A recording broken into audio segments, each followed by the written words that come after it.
সুপ্রিয় দর্শক আসসালামু আলাইকুম। এচে কিচেনে সবাইকে স্বাগতম। আশা করছি সকলেই অনেক অনেক ভালো আছেন। আজ তৈরি করে দেখাবো সুজির বিস্কুট। এটা তৈরি করা খুবই সহজ, ইচ্ছে মতো যে কোনো সময় যে কেউ এটা বানাতে পারবে। চায়ের সাথেও এটা জমে যাবে।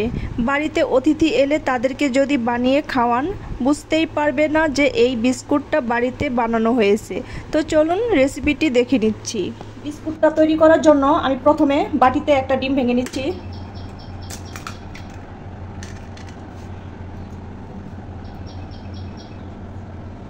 এখন এখানে হাফ কাপ চিনি দিয়ে দিচ্ছি। এখন একটা হ্যান্ড উইচ দিয়ে চিনিটা ভালো করে ডিমের মধ্যে ফেটিয়ে নিতে হবে। একটু সময় নিয়ে ফেটিয়ে নেব, চিনিগুলো যাতে ভালো করে গলে যায় ততক্ষণ পর্যন্ত ফেটিয়ে নেব। আমি 2-3 মিনিট ধরে ভালো করে চিনি আর ডিমটাকে ফেটিয়ে নিয়েছি। এই মিশ্রণটি যত ভালো করে ফেটানো হবে বিস্কুটটা তত ভালো হবে। এখন এখানে দিয়ে দিচ্ছি 1 কাপ সুজি। আমি 1 কাপ সুজির জন্য হাফ কাপ চিনি দিয়েছি। চিনিটা আপনারা আপনাদের পছন্দ মতো দেবেন। আর দিয়ে দিচ্ছি 2 টেবিল চামচ পাউডার দুধ।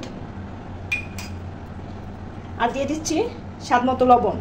এখন সবগুলো উপকরণ ভালো করে হাত দিয়ে মিশিয়ে নেব।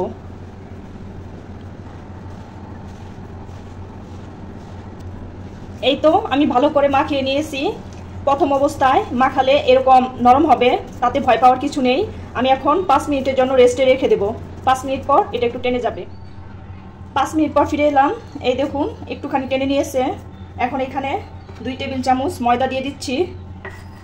ময়দাটা দিয়ে ভালো করে একটা ডো তৈরি করে নেব। ডোটা বেশি শক্তও হবে না আবার বেশি নরমও হবে না, মোটামুটি টাইট একটা ডো তৈরি করে নেব। আমি এখানে আরও ময়দা দিয়ে দিচ্ছি। আরও 2 টেবিল চামচ ময়দা দিয়ে দিলাম। প্রথমে 2 টেবিল চামচ ময়দা দিয়েছি, এখন 2 টেবিল চামচ দিয়ে দিলাম। এখন ভালো করে ডো তৈরি করে নেব। এরকম মোটামুটি টাইট একটা ডো তৈরি করতে যতটা ময়দা লাগে আপনারা ততটা ময়দা দিয়ে দিবেন। এখন আমি হাতে একটু তেল মাখিয়ে নিচ্ছি। তারপর এখান থেকে কিছুটা বলের মতন করে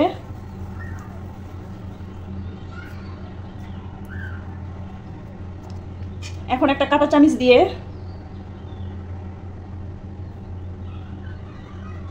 এই তো আমি এইভাবে সবগুলো বিস্কুট বানিয়ে নেব। আমি বিস্কুটটা ভাজার জন্য ফ্রাই প্যানে পরিমাণ মতো তেল দিয়েছি। তেলটা গরম করে নিয়েছি। এই তো আমি সবগুলো বিস্কুট এভাবে বানিয়ে নিয়েছি। এখন বিস্কুটগুলো একটা একটা করে তেলে ছেড়ে দেব।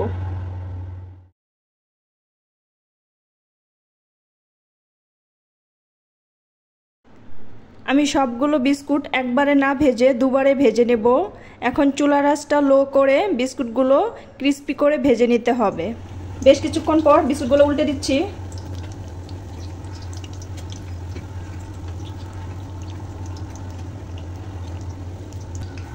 বিস্কুটগুলো ভাজা হয়ে গেছে। এখন এগুলো তেল ঝরিয়ে তুলে নেব। এই দেখুন সুন্দর একটা কালার চলে আসছে। এখন আমি তেল ঝরিয়ে তুলে নিচ্ছি।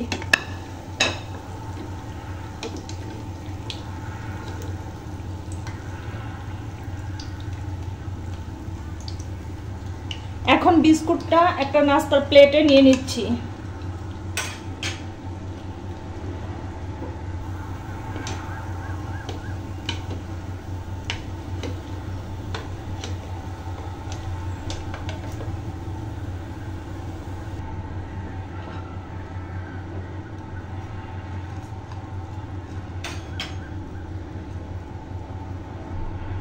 এখন দ্বিতীয় ব্যাচগুলো ভেজে নিচ্ছি।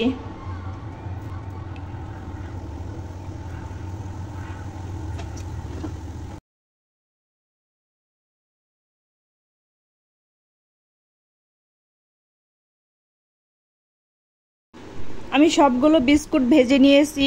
ঝটপট তৈরি হয়ে গেল সুজির বিস্কুট। বিস্কুটের কালারটা যেমন সুন্দর হয়েছে, খেতেও কিন্তু দারুণ হয়েছে। বাড়িতে অতিথি এলে তাদেরকে যদি এই বিস্কুট বানিয়ে খাওয়ান বুঝতেই পারবে না যে এই বিস্কুটটা বাড়িতে বানানো হয়েছে। তো আমি আপনাদেরকে এখান থেকে একটা বিস্কুট ভেঙে দেখাচ্ছি কতটা ক্রিস্পি হয়েছে। ভিডিওটি ভালো লাগলে লাইক কমেন্ট শেয়ার করবেন। আমার চ্যানেলটিকে সাবস্ক্রাইব করে চ্যানেলটির পাশেই থাকবেন। ধন্যবাদ সবাইকে এতক্ষণ আমার ভিডিওটি দেখার জন্য। আজকের মতো এখানেই বিদায় নিচ্ছি। আল্লাহ হাফেজ।